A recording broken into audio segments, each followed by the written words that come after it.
abazanyi ba firimu bazze bemulugunya enfunda eziro lw'abatunzi ba firimu okuzojjamu nga bagamba nti balemeseza okufuna era kireese obukubagano mu lukunga lwe badde luteekebwa ekibiina ekigatta abasuubuzi abakolera mu akeereza omu kampala ekya Kampala Cadres Advocacy Forum Kafumbi Njajeno eri Kayanja asinkanye zombi ne bamunyonnyola ebibasoomooza okuli poliisi okuva olumbanga ekiro nekwata ebintu byabwe abiwaaresi by'obutalambulula mu bwerufu emitiina gye balina okuyitamu okukola n'ebirala.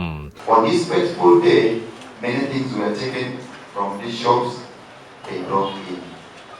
Association of Uganda Traders Video Library Limited are tired of this kind of harassment, and today we are here to find a solution. Ekyabera tugezeza kubatangaza netubalaga ati ate kyebakola kigenda saanyizaawo ddala omulimu gwaffe tukibere nti n'efirimu y'omuna Uganda tekola ki tesobola kubeera kata. Ono nga njasise okukyomera poliisi ku ky'okukwatanga abasuubuzi n'ebintu byabwe ekiro kyagambye nti kimenya amateeka.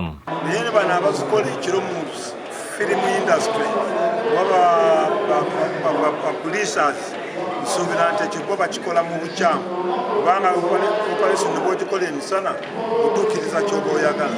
Ono ategeeza nti okumala emirala ekyetaagisa abakulembeze okuddamu okusomesa abasuubuzi bonna okumanya etteeka ery'okwokyamu n'okulitegeera basobole okumanya batandikira ne bakoma.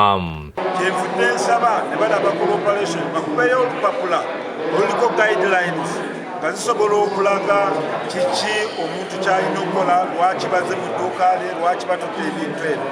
Era ng'akakasa olwaleero wabaddewo okukkiriziganya okwenjawulo okusobola okugezaako okutambuza omulimu gwa firimu. Ebyo nga bintu Haji Kaddu kibeera akubiriza abantu bulijjo okuumanga emikwano n'okweyisa obulungi mu bantu. Abyogedde mu kujaguza olwa diguli eyokusatu gyamuweereddwa okuva mu Mukumba University. Eno diguli eno yammwe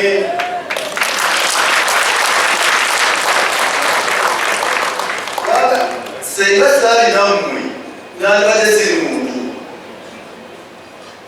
manyi omuntu abeera n'abantu bw'oba tolina abantu yuwannadde. Omukolo gwali Hotel Africana gwetabiddwako abakungu bangi. Dr. Ibrahim Wanga Kibirige nannyini Hotel Africana akubiriza abantu okuyiga okusiima abantu nga bakyali balamu. Abalala bava bweru ne balaga zikoze n'obawandiikira peegi abiri mu nnya wandiika peegi 12 zikoze zibeere nnya kola booti okulanda tufuna obwa dokita nga naye owandiika era lyokoze.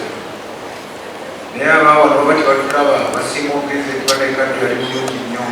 Abantu abenjala basibye Dr. Kaddu Kibero olw'enneeyisa ennungi n'obukozi bwe era nga Musenyeri Waine Ndekatende ne Bishop owa St. Buganda yawumula Jackson Matovo be bakulembeddemu okumusabira. Ayi Katonda kitaffe omulungi bwo tebatumiiza bunyumize. Omukolo gw'omukadde Kibero akuliza akamazaalibwa ge ag'emyaka 64. David Sikayombya ne Joseph Innocent Sembe bakusakidde eggulu eno twakokedde TV.